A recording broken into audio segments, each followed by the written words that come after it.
Welcome to the Salmon Runs YouTube. Enjoy the video.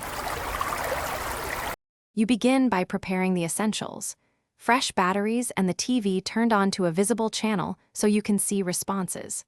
Once done, put the universal remote into TV mode and press and hold the setup or code search button until the LED stays lit. This readies the remote to scan. Then press the power or channel up button repeatedly to send code bursts.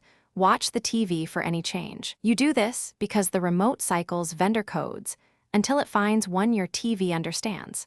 When the TV changes, turns off, mutes, or switches input, stop cycling immediately. That reaction means you found a matching code. Next, lock that code in by pressing Enter, OK, or Setup depending on your remote. This saves the pairing so it won't continue scanning. After locking, test the main controls like volume, input, and channel keys to confirm.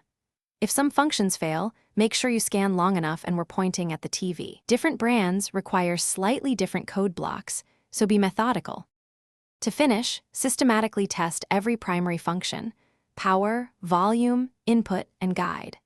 If one or more features don't work, rerun the code search using a different device key or full scan cycle. Sometimes the initial match only covers basic commands.